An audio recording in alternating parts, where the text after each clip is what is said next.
C'est l'heure du bilan En vidéo. où on en est les gars et les filles. Bonjour les amis, j'espère que ça va bien. Alors, avant de s'attaquer à la recommandation thématique monstre cette semaine, avant je voulais vous parler justement de ce format Nicubic News, Critic Man, parce que Critic Man, je vais simplifier pour pouvoir vous parler de plus de films, etc. Du coup, ça risque de ressembler un petit peu. Donc, je me dis, ça peut être intéressant, utile, que si ça a un nom différent, qu'il y ait une raison différente. Et du coup, Nicubic News, ça peut être pas mal de vous parler des films que je vois, mais qui sont pas forcément récents, et de réserver les films que je vois au cinéma, ou qui sont globalement, on va dire, dans l'année. Je parle des films de 2017, dans Critic Man, vous voyez, actualité.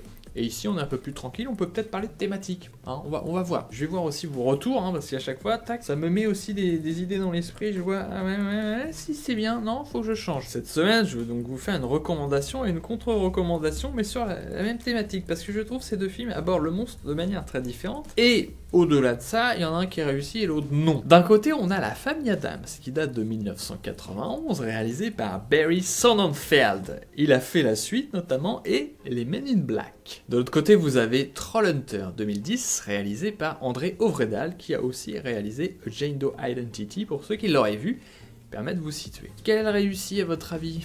À La Famille Addams, bien entendu, mais oui. Alors le film est un peu vieux, vous voyez, malgré tout. Il a pas trop vieilli, hein, je trouve, grâce à des effets spéciaux qui ne sont pas faits en CGI. Vous avez notamment la chose, cette fameuse main. Ça rend très bien parce que c'est une vraie main, tout simplement. On voit un peu quand même les effets donc optiques de surimpression, compositing fait avec des masques, etc. Et je trouve que ça vieillit quand même vachement moins. Hein. Les premiers CGI, ça pique les yeux. Ce film-là, attention, il a presque 30 ans, je sais pas si vous vous rendez compte. Niveau mise en scène, etc., on est, on va dire, sur une forme assez classique, qui est tout à fait efficace. L'avantage du classique, c'est que ça va pas être extrêmement surprenant, mais c'est que c'est une formule, un fonctionnement qui a fait ses preuves. Hein. Toute la saveur de La Famille Addams, c'est cet univers, justement.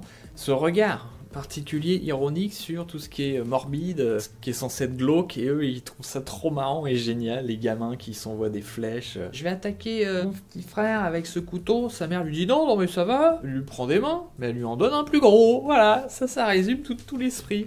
Qui est toujours aussi savoureux. Et je trouve ce qui est pas mal, c'est que ça s'arrête pas à ça. C'est pas juste des blagues où on inverse en permanence. Il y en a pas mal et ça marche bien, mais en plus, la famille, elle a notamment, c'est bien incarné par les acteurs. Et les deux parents là, Papa Adam c'est mort d'ailleurs depuis, l'acteur, ils incarnent bien ce truc par leur amour aussi, ouais, il y a des trucs de très passionnel. C'est ça je pense la force, c'est ce mélange. C'est censé être potentiellement glauque, ils sont dans une morbidité, mais en même temps il y a une espèce de convivialité, de joie de vivre. C'est Charles Addams, c'est son nom qui a créé justement ces personnages, lui en mode comics.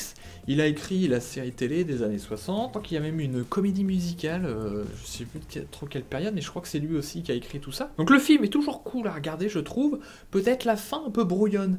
C'est un peu dommage dans la mesure où c'est bien mis en place justement, les personnages, un peu leur dynamique et tout, ça te prend pas trop pour un con. Je pense que quand ils l'ont écrit, ils se sont dit bon, il faut qu'on fasse avec ceux qui ne connaissent pas du tout La Famille Addams, ce décalage bizarre, il faut qu'on les amène là-dedans. Et pour autant, c'est pas trop explicatif, quoi. Ça se laisse faire tout seul, ça j'ai apprécié déjà. Mais la fin un peu brouillonne sur les enjeux, il y a des choses peut-être qui vont trop vite et d'autres c'était un peu trop long, qu'on a vu venir à l'avance. Et vraiment toujours cool. Donc pour ceux qui n'ont jamais vu, testez La Famille Addams, vous allez voir. C'est très accessible, hein. C'est un film qui reste familial. Barry Sonnenfeld, c'est pas un mec qui fait des trucs chelous. En même temps, ça questionne la normalité, donc c'est toujours intéressant, même dans un film, comme je vous dis, forme classique, qui est censé pouvoir être regardé de tout le monde, et qui est pas censé faire gêner trop, vous voyez. Et donc s'il y a cette recommandation, de l'autre côté il y a la contre-recommandation. Évitez Trollhunter, vous en avez peut-être entendu parler, j'en ai entendu parler plusieurs fois, et donc au bout d'un moment je me dis bon, il faut que j'essaye ce truc. Et là je vous parlais de nous faire rentrer dans l'univers de La Famille Addams. Et bien là, le gros problème du film, c'est nous faire entrer dans son univers, qui est fait en mode found footage. Déjà attention, ça peut être très casse-gueule, et là c'est le cas. Notamment parce que ça amène forcément un système réaliste. On est dans une forme un peu documentaire, ça commence par ces textes complètement stupides. On nous a déposé des disques durs de manière anonyme, ce film est un montage un peu brut du truc. C'est débile d'écrire ça. Parce que le film est monté, on voit très bien que c'est pas un montage neutre, brut, parce qu'il y aurait trop d'images et on vous garde 1h30. Ça fout le truc en l'air presque dès le départ. Car le gros problème du film, c'est ce fameux principe de suspension d'incrédulité. Quand on regarde un film, normalement, on sait que c'est faux, et on se dit, bah j'y crois quand même, hein. C'est tout le principe d'aller voir un film ou même un spectacle, peu importe. Là, ça ne marche pas. À aucun moment, j'arrive à croire. Parce que donc d'un côté, vous avez ce found footage mode réaliste, et en même temps, l'histoire, c'est quand même vraiment tiré par les cheveux. Pas très crédible. En même temps, ça pouvait être marrant à faire. Il y a un petit côté, des fois, un petit peu marrant. Il y a une ou deux répliques où je me dis, mais en fait, le film, il est au second degré ou pas? Je sais pas trop. Sur cette phrase-là, oui, mais pas sur le reste. J'ai pas du tout cette sensation, notamment à cause de ce dispositif de found footage. Donc, tout est filmé par la caméra. Alors d'ailleurs, je vous spoil rien, encore une fois. C'est pour ça, peut-être, des fois, je suis un peu flou, mais je veux jamais gâcher la surprise à quelqu'un qui aura envie d'essayer quand même si celui-là, je vous dis, franchement, passez à côté, quoi. Dans l'équipe, il y a un mec qui est chargé du cadre, puisqu'ils font un reportage. C'est une équipe de jeunes pour l'université qui font un projet. Alors, je trouve qu'ils ont pas mal de matos quand même, mais ça passe hein, quand même. On retrouve des ours qui se font défoncer. Il y a un mec du gouvernement qui vient pour dire bah, qu'est-ce qui se passe? Il y a des braconniers, attention, il y a des chasseurs. C'est réglementé. Hein. Faut avoir un permis pour avoir le droit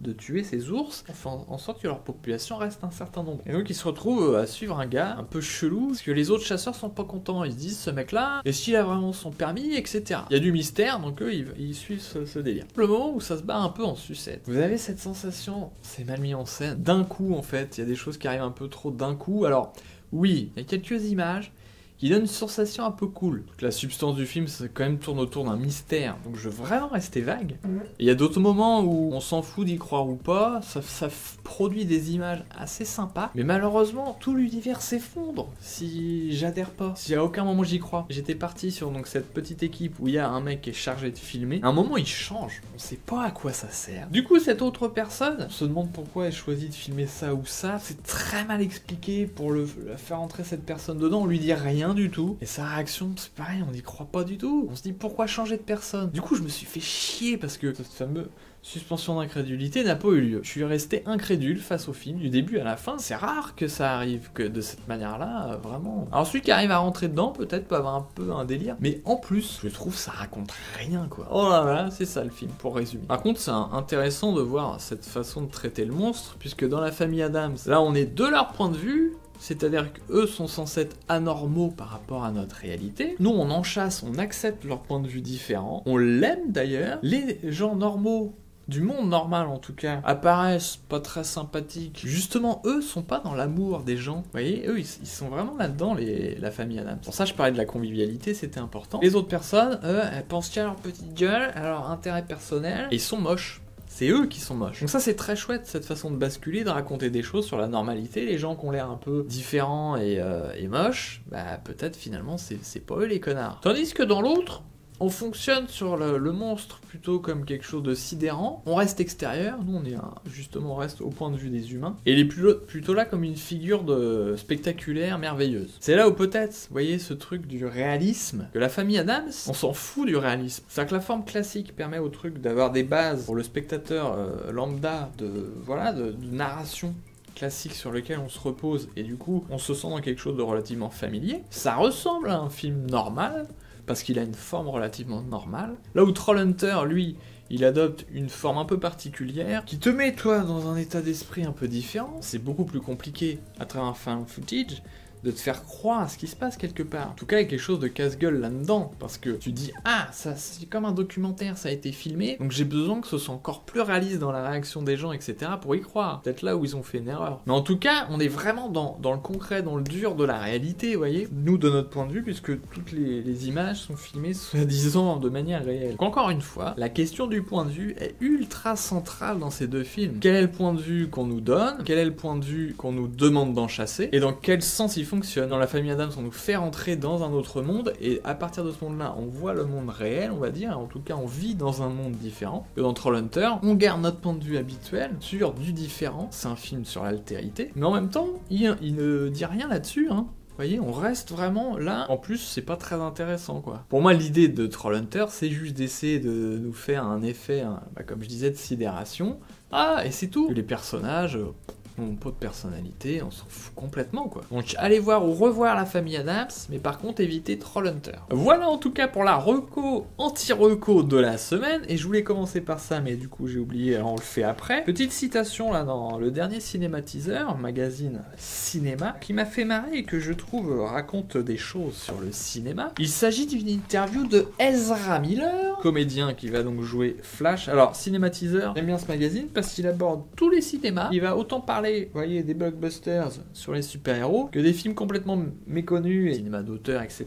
Justement, c'est le cinéma de manière générale. Ils ne font pas cette frontière et je trouve ça très agréable. Donc on a des interviews de directeurs de la photo et d'acteurs, de trucs très connus comme Ezra Miller, donc qui va interpréter Flash dans Justice League, si j'ai bien compris, parce que moi ça m'intéresse moyennement. Mais c'est toujours très instructif d'entendre des créateurs à tous les postes s'exprimer. Voilà ce qui était marrant, donc la question. Les comics forment une mythologie américaine et les super-héros transmettent des idées universelles sur la condition humaine. Selon vous, lesquels transmet Barry? Donc Barry, c'est Barry Allen, le nom de Flash dans la vie. Et dans ce cadre, comment construire un personnage mythologique sans qu'il soit trop archétypal? Et donc l'acteur répond: putain, dès qu'on fait des interviews avec des journalistes français, les choses deviennent sérieuses. Rire. Ça c'est assez marrant déjà. Je parlais de l'appareil d'analyse du jeu vidéo et du cinéma qui sont pas au même niveau. Le jeu vidéo c'est plus récent, c'est en train de se former. Qu'en France on a toute une tradition au cinéma. Et là vous voyez, c'est assez marrant, cet acteur qui est peut-être habitué à faire des interviews un peu plus orientées marketing. On est là pour vendre le film. Là on lui parle vraiment cinéma, on lui parle thématique. Et la deuxième chose intéressante, c'est pour ça que je voulais vous le lire, peut-être je vous lis toute sa réponse. C'est un exercice d'équilibriste. Pour que l'histoire d'un personnage archétypal soit intéressante, il faut à la fois honorer cet archétype et le déjouer. En ce qui concerne le Flash, l'idée à laquelle j'aspirais a beaucoup à voir avec l'idée de modernité et la vitesse qui l'accompagne. Pour Jay Garrick, la première incarnation du Flash naît sur papier en 1940. Comme pour Barry Allen, les traumas créant leur pouvoir viennent du royaume des sciences. À la base, Flash c'est un accident de laboratoire. Ça évolue, c'est ça qui est intéressant. Cette idée de modernité humaine, qui pousse à faire les choses toujours plus vite, fonctionne sur un certain mode et tourne autour de certaines questions. Où est la nouveauté, la sophistication, la vitesse? De quoi est-on capable? Le Flash représente cette idée, ce pouvoir de la modernité, mais utilisé pour répondre à une autre question. C'est plus de quoi est-on capable, mais ça devient que devrait-on faire? Notre addiction à la modernité, au progrès, menace de nous détruire. Comment faire pour que cette modernité soit au service de notre salut? Ce sont des problématiques intéressantes et les aspirations des différents Flash les encapsulent parfaitement depuis le milieu du XXe siècle, qui a été une période charnière pour la pensée scientifique avec Einstein, Oppenheimer, la création de la bombe atomique, etc. Voyez le gars, au début il fait putain oui alors attention c'est sérieux, mais il a une putain de réponse aussi derrière. Et ça je trouve c'est assez typique des Américains, parce qu'on peut leur reprocher plein de choses, mais ils ont toujours ce côté bosseur. Le mec, il incarne Flash, est-ce qu'il a besoin de se poser toutes ces questions-là? Il va être sur fond vert, etc. Et bah ouais. Le mec a bossé son sujet à fond. D'un côté, le français un peu littéraire qui va se poser des questions, et on a l'acteur américain, bah, quand on va un peu plus loin que la couche de vernis, un petit peu Hollywood machin, bah, les mecs derrière, ça suit quand même. Bien joué, Ezra Miller. C'est pas pour autant que j'irai voir Justice League, à mon avis. Mais écoutez, on a bien parlé cinéma, maintenant Nicubic News, on va parler un petit peu de Nicubic. Alors on va se téléporter. Alors, dernière vidéo, si vous avez raté, c'était le Critic Man sur Free Fire. Ça va être mortel avec les feux d'artifice. Et les gâteaux.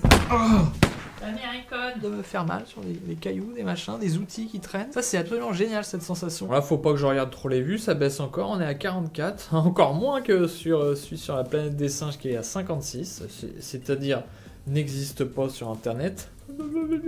Je vais continuer le boulot les gars. Cette semaine je vais me garder une petite journée pour le Voxel. Voilà, ceux qui connaissent pas, je fais aussi avec notamment mon frère des vidéos sur le jeu vidéo pour avancer sur le final, le grand final de la saison 7. Mais au niveau vraiment Nicubic, je vais donc tourner un Critic Man sur les témoins. Bah il était annoncé à la fin de Free Fire, je suis bien obligé de le faire. Il va servir je pense de transition, puisque je parlais donc de simplifier un petit peu les choses. Je vais dégager le sketch notamment, je vais peut-être vous faire quand même un doublage au début, je vais voir est-ce qu'il y a vraiment des bandes annonces de cette série. séries. Parce que donc je parlais de simplifier les Critic Man. Ça peut permettre déjà de parler de plus de films. C'est l'intérêt là, quand je vais voir plein de films, j'ai pas le temps de faire la vidéo pour pouvoir en enchaîner. Là notamment, j'ai déjà vu 3-4 films, ça serait peut-être pas mal d'en parler s'ils sont en salle. Autre chose, c'est que ça me permet de dégager du temps pour faire de la fiction. Parce que je me dis, est-ce que sur ce format de critique de film, c'est vraiment utile, intéressant, d'avoir toute une mise en scène, etc. Qui est là la partie qui prend le plus de temps. C'est peut-être mieux de mettre ça dans de la fiction pure. Parce que moi, c'est ce que je veux faire. Et je pourrais aussi complètement abandonner de faire ça et vraiment me concentrer sur refaire des films et des séries. Mais si je fais ça, ça va être très long, donc il n'y aura aucune vidéo. Je trouve ça aussi dommage. Peut-être le meilleur équilibre, voilà, c'est ça. C'est de faire quand même des critiques courtes, plein de films. Peut-être plus intéressant quand c'est des critiques d'en faire plein. Ça permet vraiment de faire un tri pour ceux qui se demandent un petit peu. Vous savez, moi je spoil pas du tout, donc ça vous permet d'aller le voir sans que je vous ai gâché la surprise. Ça m'intéresse aussi de parler de cinéma. Hein, c'est bien d'avoir cette articulation. Tu fais des trucs, tu essaies de faire des vidéos, et en même temps tu réfléchis sur les films. Donc encore une fois, exprimez-vous sur ça, sur qu'est-ce que vous en pensez. Là j'aurais envie de faire une sorte de dossier sur les films avec des boucles temporelles. Je me suis fait une liste, il y en a au moins une trentaine, il y a même une série. Je me dis ça peut être cool, c'est vraiment quelque chose qui me titille. Mais sous quelle forme? Parce que j'ai pas encore de problématique si j'ai pas regardé les films. Donc déjà, ça me demande beaucoup de temps de visionnage. Il y en a dans l'eau qui doivent pas être super. À titre personnel, je m'amuserais pas à les regarder. Mais pour faire un dossier, oui. Besoin d'avoir une vision large. Et parfois, dans un film de merde, paf, ça peut te donner une idée, te montrer un angle que t'avais pas vu. Notamment parce que c'est raté, donc ça permet de voir des choses. Donc vous voyez, ça demande déjà un investissement de temps, sans savoir si je vais vraiment trouver un truc hyper pertinent, une problématique vraiment forte, qui permet de relire tous ces films. Donc c'est chaud d'engager ce temps, cette enquête en quelque sorte, sans savoir quoi en faire. Parce que je me dis, je pourrais faire juste un top 10. Je sais que j'ai un esprit assez de synthèse, donc résumer en 3-4 phrases un film, c'est quelque chose que je sais pas mal faire. Est-ce qu'en plus c'est pas plus efficace comme format sur internet? Je me demande vraiment là, des réflexions, vous pouvez m'aider effectivement dans les commentaires à décanter cette réflexion. Et puis cette semaine justement, je dois continuer l'écriture de notamment le projet TIC, alors qui est mis un peu entre parenthèses, puisque personne avec qui je vais filmer ça est en résidence en ce moment. Le projet Avion, ça c'est un truc d'animation que j'ai envie de faire. Pareil, je veux finaliser un petit peu ce qui est péripéties. C'est des trucs très simples, très courts, mais le moindre élément, ça modifie le sens, le rythme. Est-ce que je reste sur un truc complètement débile léger, ou j'ai envie d'amener un petit quelque chose un peu plus bizarre? Et puis je voudrais écrire la vidéo Tipeee, c'est un peu clair au niveau argument. La vidéo soit efficace, donc peut-être faut que j'écrive un petit peu avant. Bonne semaine à tout le monde. La prochaine vidéo, normalement, ça va être le Critic Man sur les témoins. Je sais pas exactement quand il va arriver, ça dépend de mon avancée cette semaine. Bisous tout le monde, à bientôt. Et regardez ça là, c'était pas bien propre, hein. Vous pouvez vous plaindre. Ça ressemble à un aspirateur, mais en même temps, c'est tout le temps pareil. Alors que quand quelqu'un passe l'aspirateur, forcément il se déplace, ça bouge. Là, c'est un bruit, c'est tout le temps pareil. Je ne sais pas d'où il vient. Je vais jusqu'en bas, je n'arrive pas à comprendre. C'est pas dehors. Quand j'ouvre, j'entends plus. Alors c'est vraiment chelou. Bonjour tout le monde, j'espère que vous... Cette voix, j'aime pas quand je parle comme ça. Recommandation spéciale Tigre, j'allais dire. Mais non, putain. De Jane Doe Identity. Oh là là. 40 minutes. Mais c'est n'importe quoi, mon gars. Faut que j'arrête de faire des vidéos sur le cinéma.